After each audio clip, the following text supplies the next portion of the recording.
আসসালামু আলাইকুম। আমি যেহেতু যেটা বহুত যদি থাকে আপনাদের দোয়া ভাই, এটা কি ভাই, আজকে বিপিএল এর সর্বোচ্চ হাইস্ট পার্টনারশিপ কিন্তু লিটন কুমার দাস এবং তানজিন তামিমের ভাই।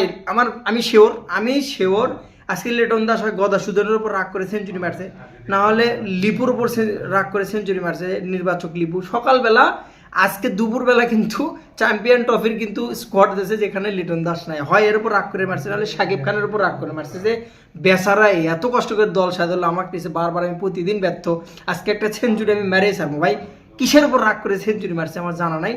বিপিএল এর ইতিহাসে হাইস্ট পার্টনারশিপ তানজিন তামিম লিটন দাস, এত বড় পার্টনারশিপ আজ পর্যন্ত বিপিএল এর ইতিহাসে হয় নাই। রেকর্ড শেষ বলে সাব্বিরের এক বলে ফার্স্ট বল, এক বলে হিট ছক্কা, দেখার মতো। এই ঢাকাটাকে কিন্তু মানুষ এতদিন মিস করছে, এই ঢাকাটা সেই ওই স্কোয়াডটাই কিন্তু আসছে। জাস্ট কি জানেন, শুধুমাত্র পারফরমেন্সের অভাবের কারণে এই ঢাকাটা কিন্তু সাজানো গোছানো করা সম্ভব হচ্ছিল না। এই লিটন দাসই কিন্তু সেঞ্চুরি মারলো 44 বলে 101, 44 বলে সেঞ্চুরি, এবং তানজিন তামিম ছেলেটা কিন্তু দ্বিতীয় সেঞ্চুরি তুলে নিল বিপিএল এর ইতিহাসে। এর আগে কিন্তু একটা সেঞ্চুরি ম্যাচ ছিল চিটাগাংয়ের হয়ে কিন্তু তানজিন তামিম। সব মিলে বলা যায় আজকে খেলাটা পুরোটাই ঢাকা আগুন।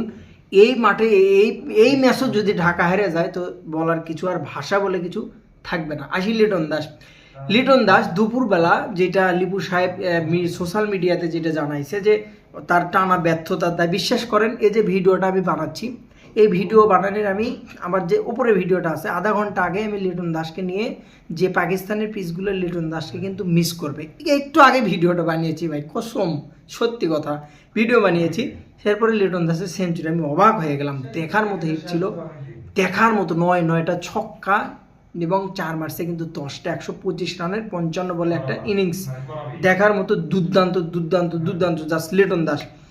এখন বিষয় হচ্ছে যে চ্যাম্পিয়ন ট্রফি আলারা এখন লিটনকে কি আফসোস করবে, আফসোস কি বাড়িয়ে দিল লিটন, মুখের ওপর যে জবাবটা দিল লিটন দাস।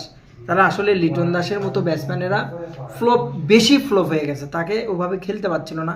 আজকে কিন্তু মামা কিন্তু একদম কাম বাদায় দিছে যেমনি হোক। এখন তো একটা বিশাল প্রবলেম, মধুর একটা সমস্যা হয়ে দাঁড়ালো চ্যাম্পিয়ন ট্রফির স্কোয়াড নিয়ে। পারভেজ হোসেন ইমন থাকবে নাকি লিটন দাস আবার ঢুকবে, এটা কিন্তু সোশ্যাল মিডিয়ায় প্রচুরভাবে প্রচার হবে, এটাই স্বাভাবিক। দেখার বিষয়, এখন সময়ের অপেক্ষা।